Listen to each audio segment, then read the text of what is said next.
Hey, I'm Chris. And I'm Tom, and welcome to Haven, a place to become whole together. And if you're watching, you've come from my YouTube channel. Hello, greetings, and really great that you've stopped by. Anyone here from Abandoned Automotive? Thanks for checking us out. Yeah, but let us know in the comments wherever you're watching from. Really great to have you here as we discuss the spiritual habit of solitude. Really looking forward to sharing with you today. We've got Nicole coming up, and she's going to be speaking about her experiences. But Chris, have you tried solitude? I certainly have, Tom. It's something that I actually enjoy doing. For me, solitude is, spending time with God. I feel that for me, I get to really feel God's presence in those times when I'm sort of disconnected from, either the phone or social media, emails and stuff like that.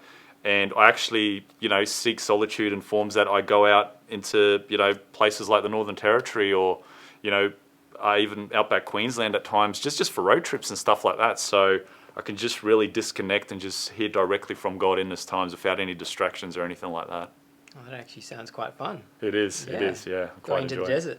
Absolutely. Even though we encourage solitude, we also want to connect with you.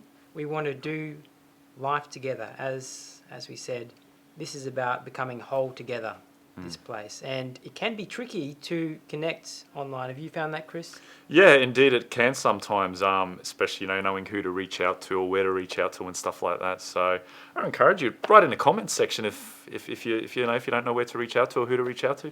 Just write something in there and we'll make our effort to connect with you in that way. Yeah, we want to make this a safe place. So if you go to our website and you click connect, those messages, those emails come straight to us. Yeah. But I do understand. I had an experience this week where I was part of a Zoom conference, and at the end there was these breakout rooms. And so I'd finished the one I was in, but there was this one that was still open, so I foolishly clicked to join, and I appeared on the video, which I didn't expect, and there was just these 3 other random guys that I didn't know, complete strangers, and that was an awkward 10 minutes, let me tell you. So we don't want that experience for you. We want to connect and generally get to know you through whatever means that you feel comfortable with, whether it's just Messenger or a Zoom call down the track. We want to get to know you and do this together. Yeah. But we've got Nicole coming to the couch right now and really looking forward to hearing her thoughts.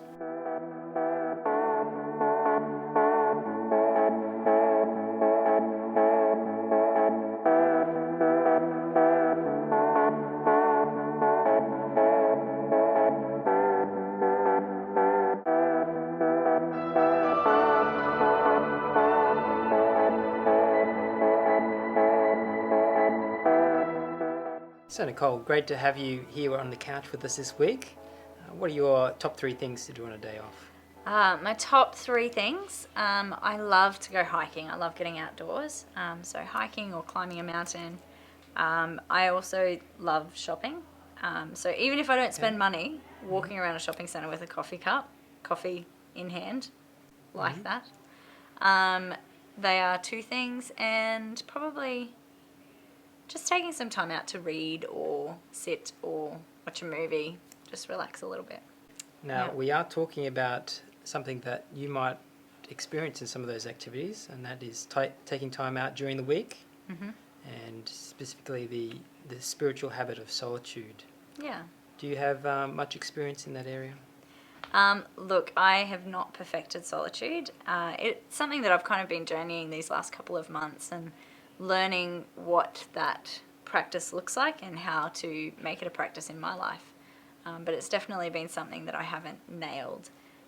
But I feel like it's important. I mean, Jesus sought solitude. He looked for those places of moments of solitary time with God and communing with God. And so if Jesus did it, it's probably pretty good for us too. Now, people probably have a few ideas of what solitude means in their heads. What would you say solitude is? Yeah, I think there's a bit of a tension point between how the world defines solitude and how we define solitude, or how the Bible defines solitude. And the world defines it as this kind of just alone time, loneliness, uninhabited places. That's the world's definition of solitude. But when we look in the Bible, the solitude that we see Jesus seek after is much more that of intentionally moving away to a place or a space even, it doesn't have to be a location, where you're meeting with God, choosing to step into that place and go, actually, no, this is intentional time aside to focus and pray and be with God. You had a time of solitude a couple of weeks ago, is that right? Yeah. How did that go? Yeah, it was an adventure. Okay. Didn't quite play out the way I had planned. I thought, solitude, I'll find a beautiful place, nice and shady trees, grass, love that stuff. And I went to Robel Domain. And I thought, it'll just be really nice. I'll find a relaxing spot and sit with God. Lovely. And didn't quite play out that way. It was Valentine's weekend. There were couples picnicking everywhere. There were people playing sport. Not quite the solo, secluded location I had envisaged. But I pressed on, found a shady tree, put my picnic blanket down, sat down, ready to relax. And then all the ants. There were ants everywhere. Like, there were ants on my picnic blanket. There were ants on my snacks. And I'm very precious about my snacks, Tom. Okay. I love snacks. No, don't want ants on the snacks. No ants on the snacks. I knocked my coffee cup over as I was sitting there. Tragedy, right? Yeah. And yeah, it just was not relaxing at all. So I left feeling frustrated, coffee deprived, and really aware of my solitude. Oh, that's encouraging for me. Yeah? I don't always get solitude so well. What's the difference between solitude and just going somewhere on your own? I mean, that might sound a bit boring to many people. Yeah, true. Sometimes that getting out by yourself doesn't sound that appealing. But I guess the difference is that when you're seeking solitude, as the Bible defines it, it's not an aloneness. It's not seeking a place of loneliness or by yourself. It's actually stepping into a place where Jesus already is and going, oh, hey, I'm going to meet with God there, and I'm going to be able to be, reminded of his truths and reminded of my identity in him, rather than just going, I'm just going to be alone, which can be challenging sometimes, but can also be really appealing to people to go, I just want to be alone. But are we inviting God into that space and going, hey, hang on, maybe he can help me unpack some of the stuff that's going on inside. So you're not really alone. Yeah. Yeah. So you've been looking into this area of solitude. What have been some things you've been learning? Yeah, I guess probably the process of me preparing even just to share on this was I had to do the solitude thing. I had to test it out, if you will, and see what I came up against. And I discovered a few things that really hindered my ability to step into those places. And one of them was just my need to be busy and to do all the things. And when I dug deeper, I kind of discovered that, hang on, what's my motivation for doing all the things? My motivation for doing all the things is it makes me feel valued. It makes me feel worthy. And so that prevents me from putting those things down, because if I stop them, what will people think? That's right. What will people think? So that was one of the things that I discovered in that process. Yeah. How's rest and solitude? How are they related? Yeah. Solitude and rest, I think they go hand in hand. There's a beautiful relationship in that we see in the Bible. And you see when Jesus went out to those solitary places and prayed, he actually came back to minister to the crowds, refreshed and renewed and ready to continue on in that journey. And I think we see that even way back in Genesis. I think Genesis is where God kind of sets the standard for that, in that, Genesis chapter 1, God creates mankind in his image, male and female. And then the very next verse, he gives them a mission. He says, okay, you are to go, be fruitful, multiply, fill the earth, all those things. And then he says, okay, it was the 6th day. He created everything. It was good. End of the 6th day. And then a couple of verses later, we see the 7th day, God ordains it for rest. He ordains that 7th day for rest, and calling it the Sabbath and setting it apart as holy. But I guess the tension point there for us is that was God's 7th day, but it was Adam's first day. So, he hadn't even done anything yet. He couldn't possibly be tired. Literally have just been created. New creation, new vision, new calling. I'd be ready to take on the world. And yet God goes, hang on, rest first. Okay. And so the rest is actually what we work out of, rather than running ourselves ragged until we have to stop and need rest, but resting so that we can work from that place. We often get that the other way around, don't we? Yeah. So it's resting so that you can then go out and work. Yeah. Like work is not a prerequisite for rest. You don't have to work first to do the resting and the solitude thing. Okay, and so that time of solitude is time to sort of connect with God. Yeah. And to, to move, to sort of align yourself and get this direction right. Yeah, exactly. Yeah. That makes sense. You brought something in. I today. did. Would you like to see? It's do you want to help me out? It's Yikes. kind of heavy. So this here is a weighted heavy. vest. Yeah. You can. Can I put it on? Yeah, please do, Tom. That is- Give it a try. That is not easy to There we get go. over my head. Yep. Okay, I can handle that sitting down. I know it's not so bad, is it? Yeah. But imagine if you were like walking around all day wearing that. No, I wouldn't do that. No, you wouldn't. Probably not. I mean, it's 9. What's It's this thing weigh? 9 kilos. That one. 9 kilos. Yeah. Yeah. I mean, it's not so bad for a short period of time, right? Yeah, I can manage it, but my shoulders would get sore after a while. Yeah. And yet, this is kind of what we do every day. Our responsibilities, whether it's our work or being a parent or even just the commitments that we have in our life. Like for me, gym was a big part of it. And so wearing these weights or carrying these things, they actually are weighty after time. But if we put them down, what will people think? So we keep them on. We're like, I've just got to keep going in my job. I've got to keep going with the family demands or my habits at the gym or whatever it is. We keep holding it. We keep wearing it. And it might not seem heavy at first, but give it a day, a week, a month, and those things start to weigh on us. Yeah. So how can solitude help us with our weight that we're bearing? Yeah. Well, solitude, when you step into that place, is an opportunity to kind of take that off. Because the cool thing about God is that he doesn't say, oh, you've got to do all the things, you've got to maintain everything before you come to me. He just says, hey, just come. Just come and sit with me a while. And before you even be a mum or do your job or do your habits, you are enough. Before you do anything, you're enough. And that frees us to take off those things that we go, oh, but I've got to maintain that because that's what I do. That's what people see me as. That's my responsibility. We're able to unload that and go, okay, God, I'm here. It's just me. Wow. Before I do anything. And he's like, yes, thank you. I want you here. Just you. That sounds really freeing. I can imagine that it often feels a lot like we've got to get things together and sort ourselves out before we go and meet with God. But you're saying we can take this off and just meet with God without having to do anything. Yeah. That's amazing. And the beauty of that is through the cross. Like it was actually Jesus' work on the cross that frees us to step into that place without having to do or, check any tasks off lists. We can just come and be because Jesus cleared the way for us to do that. Oh. So, but there might be some people that are thinking, well, my weights aren't too bad at the moment. I'm doing okay. Yeah. I just want to plow through and get through this. What would you say to them? There's never just the one thing. There's never just the one thing. Like we all have work commitments or family commitments or things in our lives that are a staple. Like they're just always there.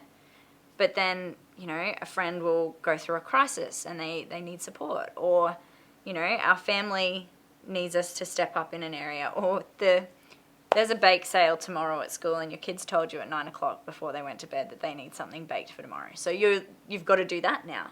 So there's never just the one thing. We pick up these extra weights and we go, oh, that's okay. It's only for a little while. But the problem is they still weigh us down. And we fear putting them down because, well, if I don't do that, will I lose traction in those relationships or in my job or in, the views of others? Will I lose traction there if I put it down? But actually, Jesus still says, hey, come sit with me because it won't actually cause you to lose traction. When we take out that time for solitude and rest, it actually brings focus to our loud and noisy world because it minimizes our distraction. So it seems counterproductive, because like, but if I stop, then that's time lost. Mm-hmm. But it's not. It's actually a space that we can step into and go, okay, when I stop here, God kind of helps bring the clarity and focus that I need to my life. That's a good point. It's never just a season or one thing. It's that habit of stopping whatever season you're in. It's something you've got to work at, isn't it? Yeah, 100%. Any other thoughts on solitude? Yeah, I think that the invitation is still there for us. We will fill our lives. That's just how we roll. That's what we do. You know, life is busy, life is hectic, it's demanding. But if we take that time out, that invitation is still there. God still invites us to step into that place of solitude where we can offload the weights, where we can just be us without having to do anything. And it's in that place that God speaks to us and reminds us that we're known, that we're seen in all our mess, and that we're loved in that place as well. And that's pretty freeing, to be known and to be seen and to be loved. What would you say to people who aren't sure about where they stand with God? And you're talking a lot about meeting with God. What about those people that aren't sure about God? What would you say to them? I would say that solitude is still a healthy practice in our life, if nothing more, for the stopping and actually resting.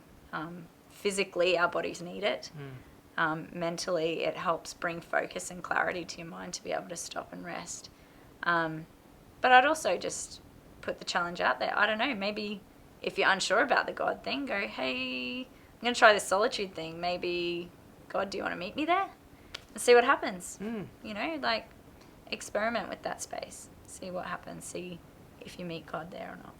Yeah, so it's a chance to find God, perhaps. Yeah. Drop in the other busyness. Yeah. Any practical tips for people that are looking to try and get this habit of solitude? Yes.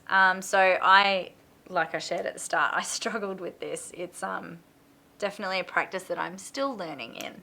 But one of the things that I do, I actually picture like a jetty out into a still lake. I love nature, and so particularly water, like lakes, waterfalls, all those kinds of things, I find them really relaxing.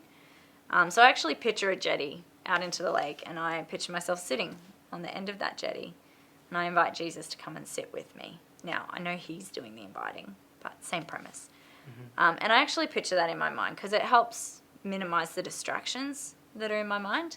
It helps me focus on who I'm there with. Otherwise, my thoughts will wander and I'll get distracted.